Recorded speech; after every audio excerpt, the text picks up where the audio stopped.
Welcome to the Leadership Roundtable with Dr. Conway Edwards. Today I'm your host, Matt Anderson, and we are so grateful that you're here to join us. And our goal at this podcast is to bring leaders from around the country, around the area together to sit at the table and to talk leadership and to talk about what's going on in our world today.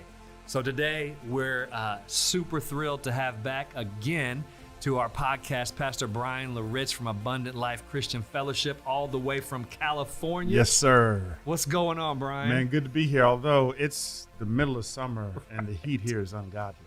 It's just ungodly. So we're wondering what's going on here. Yeah. It was so nice for so long, and now the heat is here. Yes, I'm ready to get back. But anyways, Going back to Cali. Yep. Well, Bryan, today we wanted to pick your brain and just talk about what it looks like to transition a church, to come in and be a part of a leadership transition, specifically when a church has gone through one of the unthinkable things that happen in churches, a moral failure, or something tragic happens. How do we then begin to process how we pick up the pieces and come in and be a part of transitioning God's church when they've gone through something so horrible? Yeah. So I think a couple of things. I would say, number one, you can't come in shadow boxing your predecessor. And I think in general, that's a temptation for anyone who's called to an already established church, right? Wow. Is to build your sense of identity by kind of poking holes at what your predecessor did. And the Bible calls that self-righteousness. Wow. So I think you've got to come in with humility, and especially when you're coming on the heels of a person who God had used greatly, but there was some moral stuff that happened. And you got to come in and just go, but for the grace of God, that's me. Wow.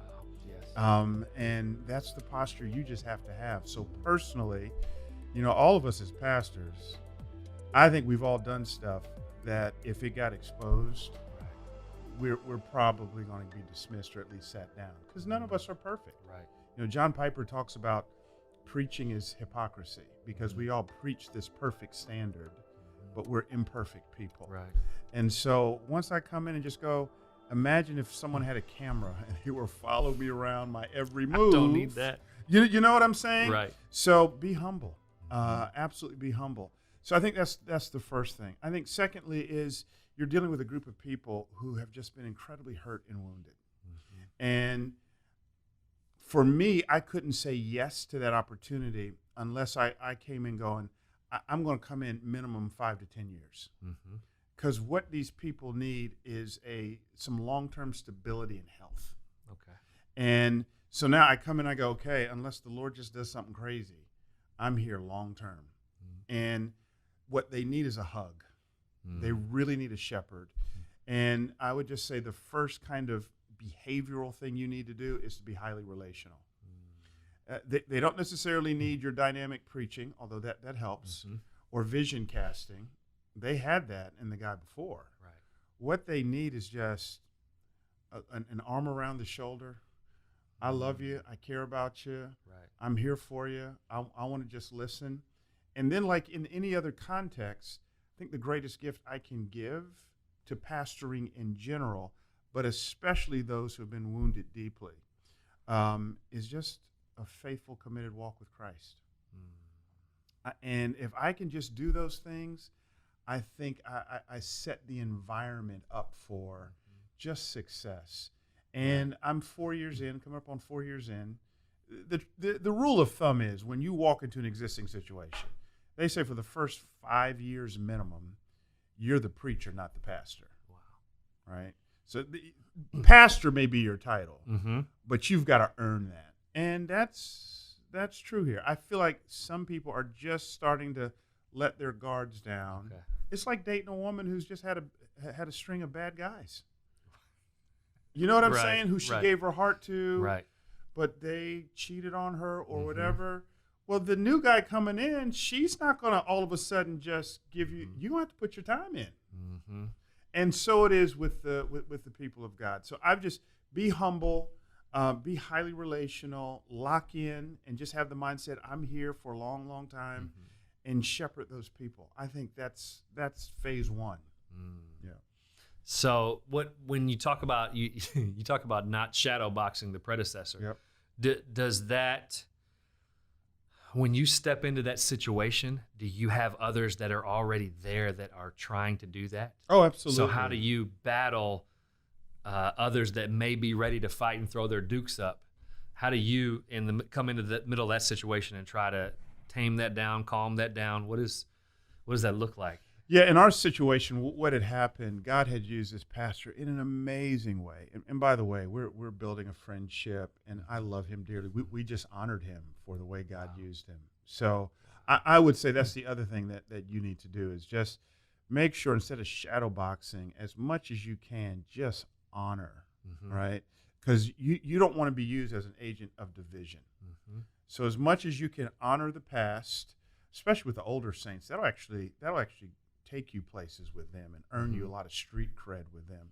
But what it'll also do is it'll silence those who were just beefing and griping and complaining about the previous person.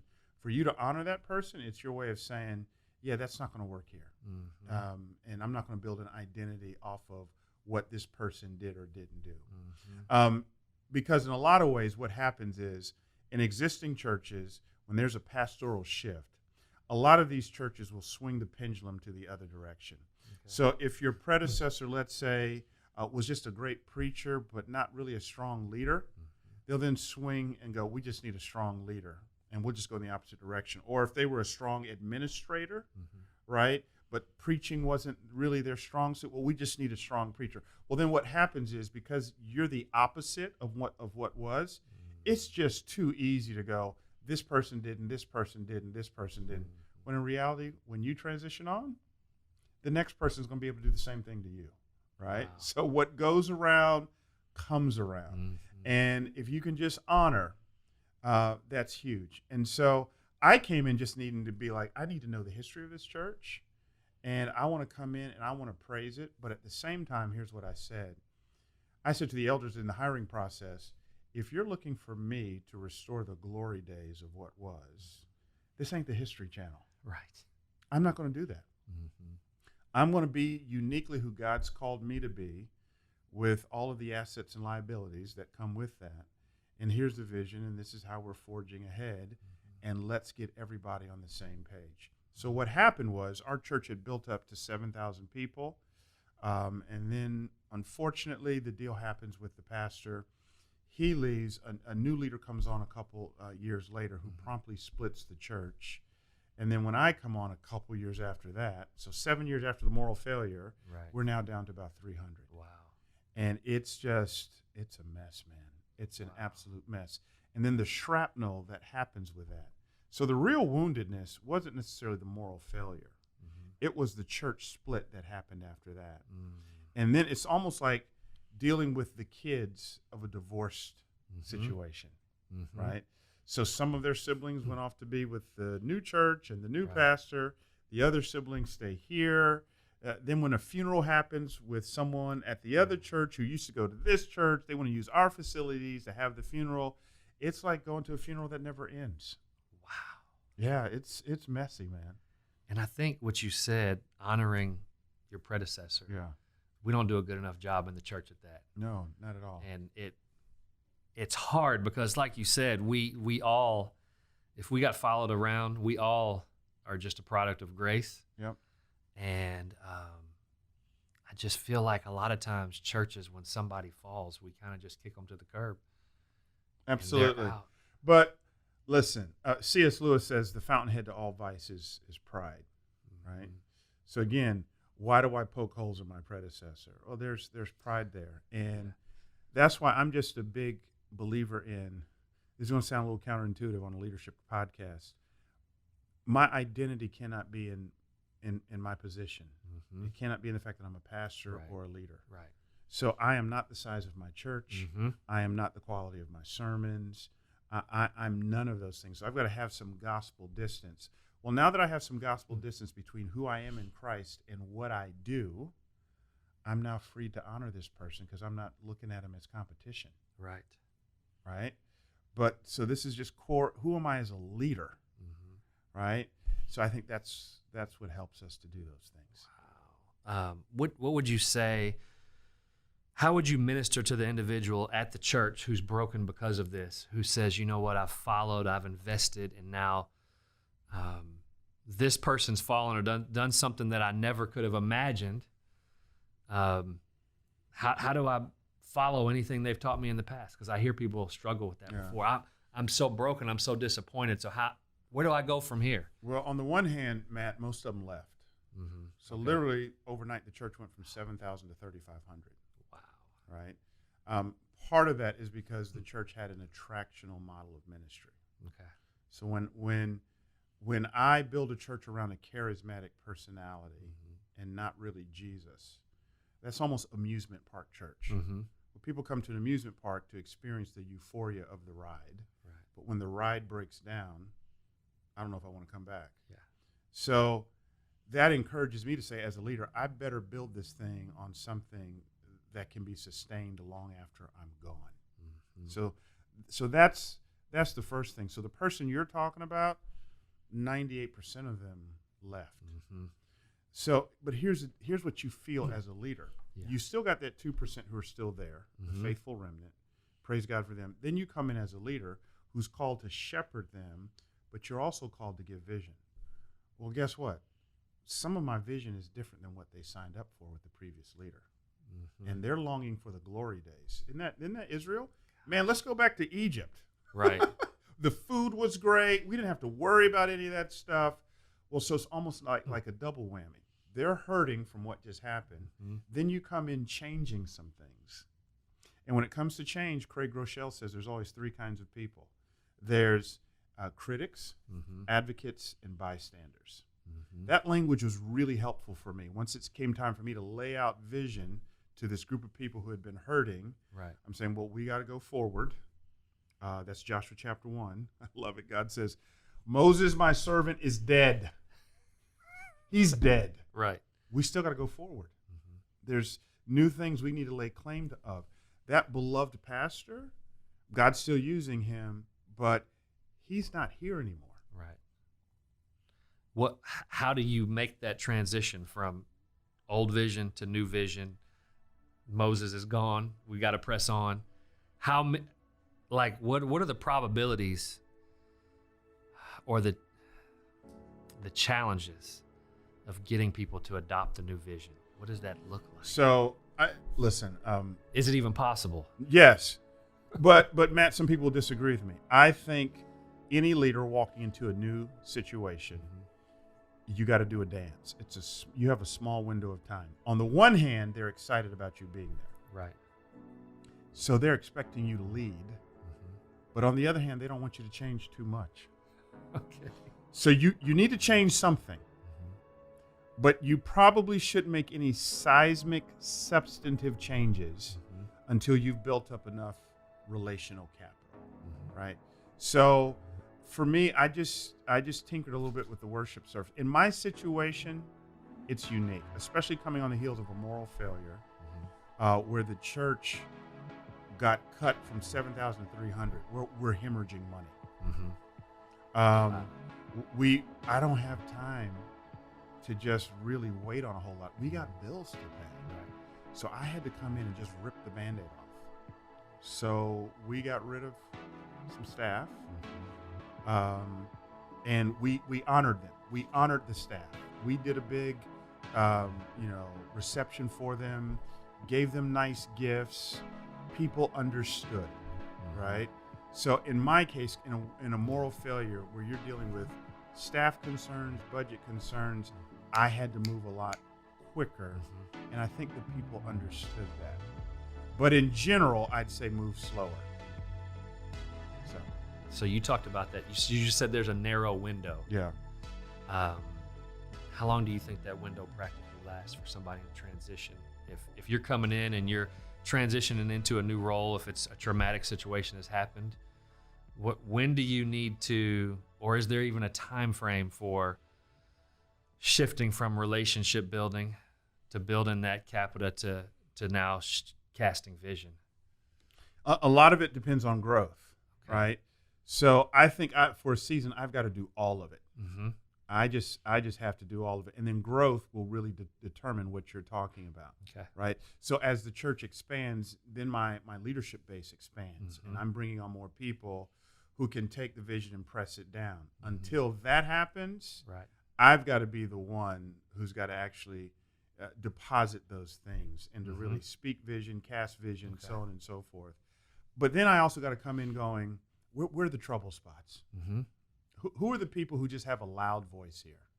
And if it doesn't go well with them, it's just not going to go well, and it's not going to go anywhere. I literally asked that question to the elders, and I got a list of people. Oh, wow. And I just hung out with them, befriended them. You got to, leadership 101, the older I get, it's all about relationships. So you don't just kick them out? No. No. Not at all. But right. I told myself I'm going to give myself the first 2 years to really just highly relational, probably even into my third year.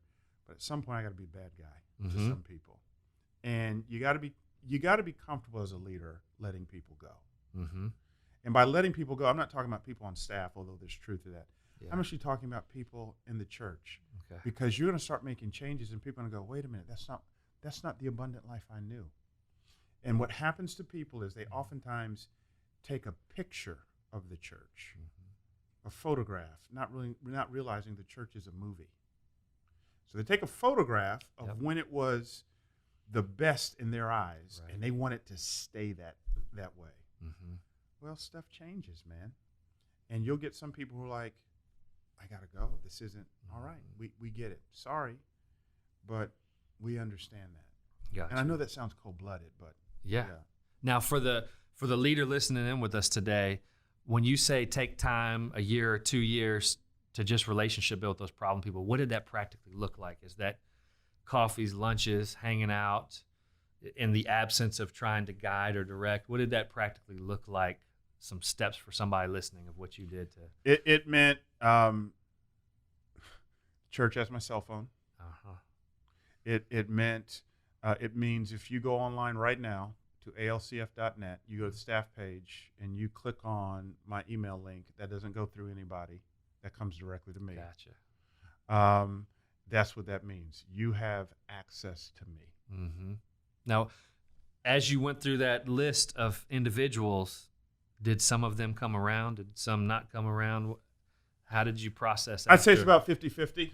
Some came around, some didn't. Yeah. You know, cool. And it's not that you're doing anything, to be contentious or anything like that.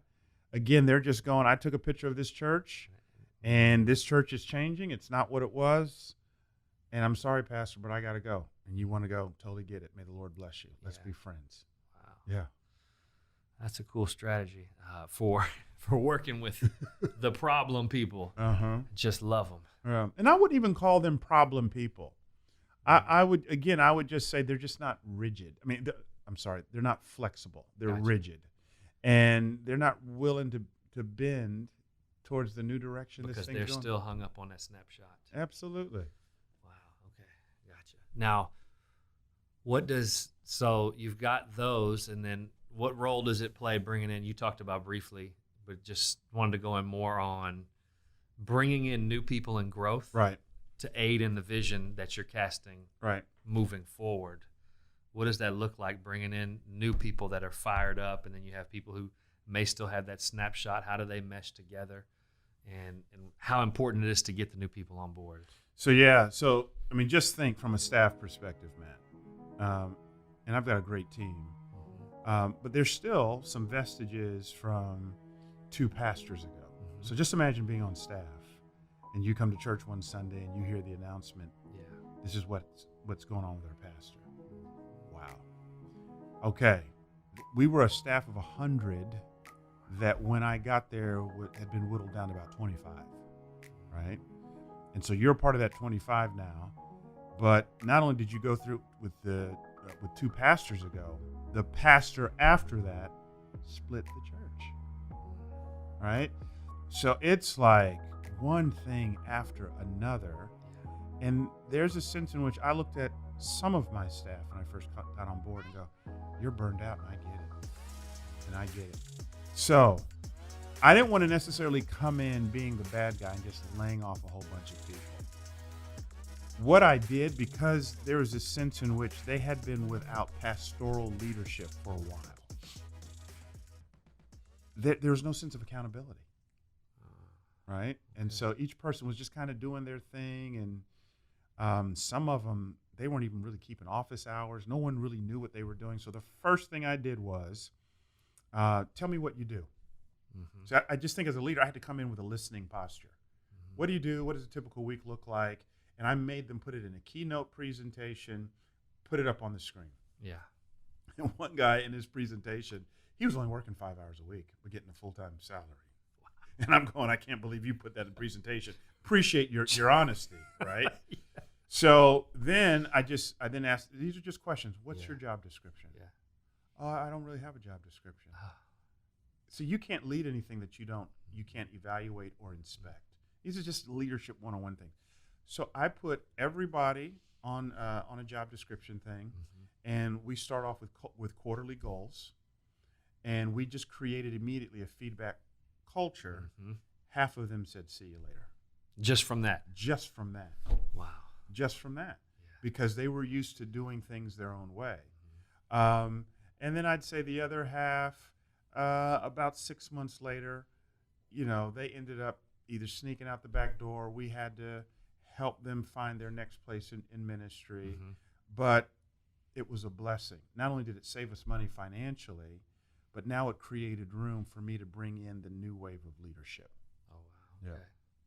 Now, when you come in, when you do have those moments where you need a bad guy, you need a bad cop, did you ever play bad cop, or how did you, when something harsh needed to happen in the near term, when you just came in, when you're coming into a transition, how do you assign a bad cop? How do you play bad cop? How do you go through those hard?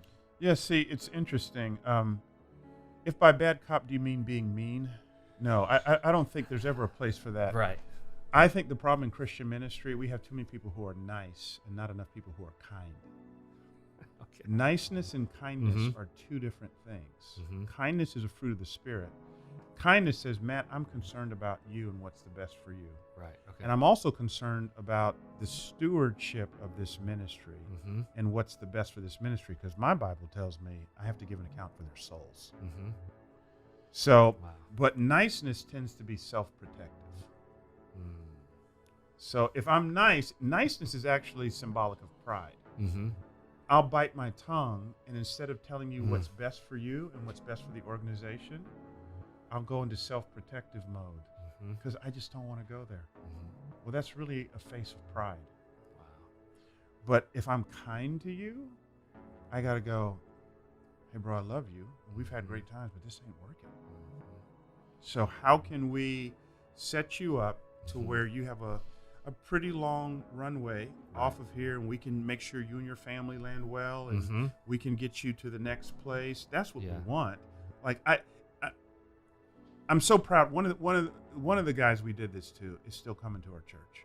Oh wow, okay. And I just think that's how it should be. But I'm fine having a posture of kindness and saying hard things. Gotcha. Leadership is not for the faint of heart, right? Now, at the same time, do I have an HR person? Absolutely. So I don't need to be in the room when the final thing happens, right? But by that time, when they walk into the room, they would have had enough conversations with me to know I'm not being ambushed here. I know what this is about. Gotcha. Yeah. What would be some other, after you've come in, you've kind of had phase one where you come in and you've built the relationships. What are the next steps in a transition after you've built the relationships and got to know everyone and hugged and I'm here for you. I'm not going to leave. I'm not stepping out. What are the next phases in the transition after that? So now it's the actualization of the vision. So one of the things we said is, listen, this is not going to be an attractional model. So if I want to make sure our expectations are clear. If you think that I'm here to restore the glory days, where just put up a charismatic personality and I'll grow this church because of my gifts, that's not. I'm not interested in that. I want to become not an attractional church, but an equipping church, an Ephesians chapter 4 church. That I exist to give you what you need to do the work of the ministry. And the One Church just does that phenomenally. The way you all give ministry away, build teams, so on and so forth. My impression of the One Church is if Pastor Conway, something were to happen to him, God forbid, people will be devastated. Absolutely. You'll probably lose some people. But I think this thing will just go on because you all have empowered people and given ministry away. That's the model we're looking to do. At the end of the day, I struggle with the vision question when it comes to church because I'm happy to do what they did in Acts. If I can just catch Acts in a bottle, Would be good. I'm good. Yeah. I want to see people get saved, get baptized. I want my baptismal filled. I want to see people come to know what their spiritual gifts are, be empowered and developed in their leadership. I want to make disciples. I want to plant churches. So in some senses, if you're in the ministry, all of our vision with slight tweaks here and there should be relatively the same, right? We want to equip. We want to multiply. We want to give people what they need to be doers in the ministry. Were there, when you're in the transition time, is there anything you're doing to try to secure, for lack of a better way to say it, early wins along the way? What are you doing? Or I'm not even sure what I'm trying to say here. I think you've got to do an audit of your ministry. And I'm not just talking financial, but you have to spend a lot of time going, just what do I have here? What's going on here? And you try to do that before you say I do, right? But you and I both know, being married people, you're still going to be surprised. And we're going to do some surprising. Yes, absolutely. And so it's almost like, you realize, man, I didn't see that closet. And there's a whole lot of stuff in that closet. Yeah. And so you're just trying to figure out who are my influencers in the church, what's going well ministry-wise, what do we need to kill. A lot of walking into an existing situation trying to lead change is not only knowing what to do and not only knowing how to do it, but knowing when to do it. See, you can get the what down and the how down and be very clear on that, but you've got to have diplomacy. So, like I killed our Saturday night service. Okay. The amount of energy we were putting into it based on the return that we were getting. And plus, I didn't like what that was doing to my own personal life. I want to sit in my kids' ball games, yada, yada, yada. I'm just saying for where we're at in the ministry, right? It's not worth it. So we showed up and we walked with people and we talked with people. It was about a year-long process, probably too longer. See, I'm a ready, fire, aim guy, right? And so I got to learn to aim in the early stages of ministry and just going, I know you're going to be ticked off at me. Here's why we're doing this. So I think people need to hear the why, but this season is over and we want to thank you for your leadership, but we're going in a different direction. So you got to learn, what do I need to kill here? Wow. Yep. Well, kind of, we've talked about, transition. I'm curious to know just what, I'm going to change the topic on you just for a second as we finish out. What do you see? One of the things we like to talk about is anticipatory leadership here. What do you see outside of transition and leadership? What do you see are some things that church leaders need to be preparing themselves for? I think every church leader, I'll put it this way, I think every church needs to have, to use a baseball analogy, needs to have a minor league farm system.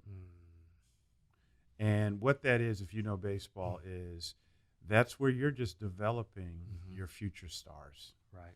And wherever I've gone, I've always tried to start a residency program. So the language we use at Abundant Life is, we're going to be a teaching hospital. Okay. Right? So there's two kinds of hospitals. There's just the regular service hospital. If something goes wrong with you or I, Matt, we go do whatever. And they go, okay, we're going to take care of you. A teaching hospital, they go, we're not only going to take care of you, but we're going to create a space where those doctors who are residents, who are learning their craft, to use a crude word, we're going to let them practice. Okay. And with the thought of, at some point, 3 years, 5 years, they're now launched out. Okay. Because we created room for them. So I think every church should be a teaching hospital where we're developing the next gen. I think if ever, this is just me, I think if 5 years into my leadership, I'm still having to do national searches to fill positions, that tells me I'm not really raising up the next generation of leaders. So even, Frank, who's helping us out here on this podcast, even hearing his own story, how he was coming here and then volunteering, and then now he's on staff, right? He got raised up from within. I think every leader's got to be able to do that. So, and you all are the example of that. We're learning. We're trying to figure that out. Yeah. Well, that's a good nugget to close on. So leaders, I want to challenge you. What are you doing to raise up new leaders? What are you doing to raise up apprentices?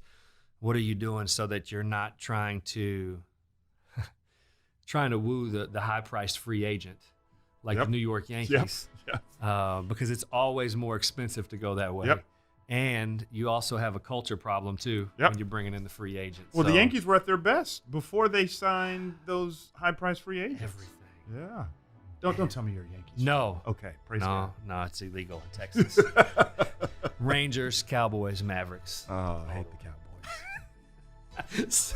But man, just the farm system is huge. That analogy is so good of raising up. What are you doing in your church, in your ministry, in your organization to raise up the farm system and develop people who come through your organization? It makes a difference. I want to challenge you guys with that to start thinking through and mapping out and coming up with some measurables to how I'm going to do this. Absolutely. And how we're going to raise up some new leaders this year. Thank you so much, Pastor Bryan, for joining us today. It's been great, and thank you for listening in with us.